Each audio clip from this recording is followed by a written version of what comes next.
एउटा सानो गाउँमा कबीर नामको एउटा युवक बस्थे। ऊ निकै बुद्धिमानी थियो, तर उसमा ठुलो समस्या थियो। ऊ कहिले पनि आफ्नो ध्यान केन्द्रित गर्न सक्दैनथ्यो।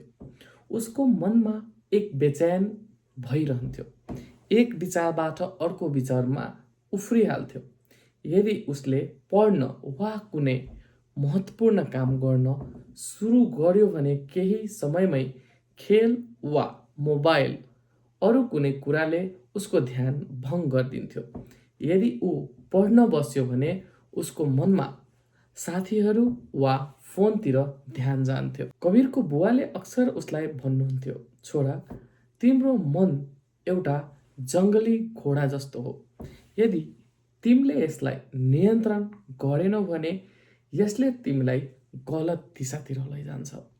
आफ्नो मनलाई अनुशासित बनाऊ, यसले तिमीलाई जहाँ पुग्न चाहन्छौ त्यही पुर्याउँछ।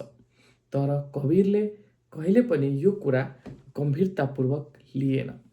एक दिन गाउँमा गुरुजी नामको एक वृद्ध ज्ञानी शिक्षक आए। उहाँ युवा मानिसहरूलाई सफल बन्न सिकाउने कामका लागि प्रसिद्ध हुनुहुन्थ्यो। कबीरका बुवाले उनलाई गुरुजीसँग भेट्न लगे र उसको समस्या बारे बताए।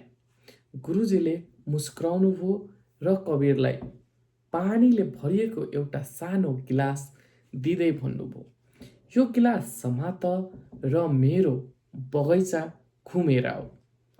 तर एक थोपा पानी पनि पोखिनु हुँदैन। यो काम कबीरलाई निकै सजिलो लाग्यो। तर जब ऊ हिँड्न थाल्यो, चराहरू चिरिबिरी गर्न थाले, पातहरू हल्लिन थाले अनि नजिकै अरू बालबालिकाहरू हाँसिरहेका थिए। जब जब कबीरले वरिपरि ध्यान दिए, गिलासबाट पानी पोखिन थाल्यो। जब ऊ फर्कियो, गिलासको आधा पानी खाली भइसकेको थियो। गुरुजीले सोध्नुभयो, यति धेरै पानी किन पोख्यो? कबीरले उत्तर दियो, मेरो ध्यान भङ्ग भयो। गुरुजीले शान्त स्वरमा भन्नुभयो, यो गिलास तिम्रो लक्ष्य हो र पानी तिम्रो ध्यान। वरिपरिका सबै कुराहरू संसारका विचलनहरू हुन्। यदि तिमीले आफ्नो मनलाई आफ्नो उद्देश्य स्थिर राख्न सिकेनौ भने तिमीलाई थाहै नपाउँदै सबै कुरा गुमाउनेछौ। त्यस क्षण कबीरले कुरा बुझ्यो। त्यस दिनदेखि उसले साना साना परिवर्तन गर्न थाले। ऊ हरेक दिन एउटै समयमा उठ्न थाल्यो, मोबाइलको प्रयोग सीमित गर्यो र जुनसुकै काम गर्दा पनि ध्यान दिन थाल्यो।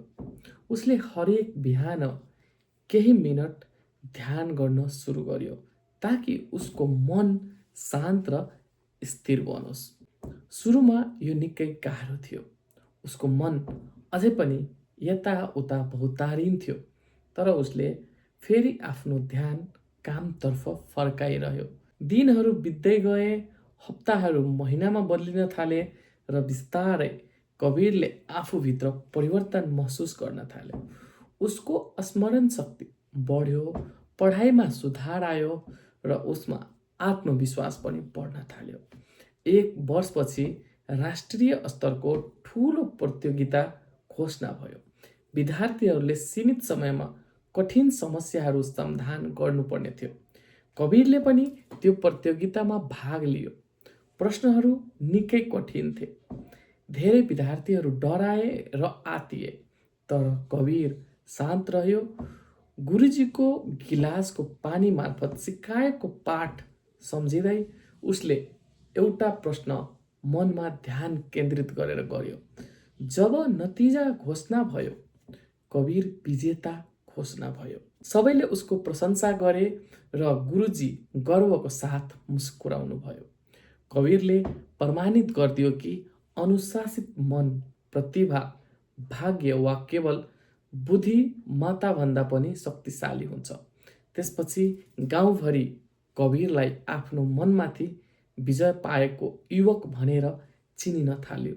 यदि आजको यो कथाले तपाईँको मनमा अलिकति पनि प्रेरणाको आगो बल्यो भने त्यसलाई निभाउन नदिनुहोस्। यो भिडियो लाइक गर्नुहोस्, आफ्नो साथीहरूलाई पनि सेयर गर्नुहोस्, सब्स्क्राइब गर्न नबिर्सनुहोस् ताकि हामी शक्ति र बुद्धिको यो यात्रामा सँगै अघि बढिरहनेछौँ। तपाईँको सफलताको नयाँ अध्याय त्यही क्षणबाट सुरु हुन्छ जब तपाईँ आफ्नो मनलाई अनुशासित बनाउन निर्णय गर्नुहुन्छ।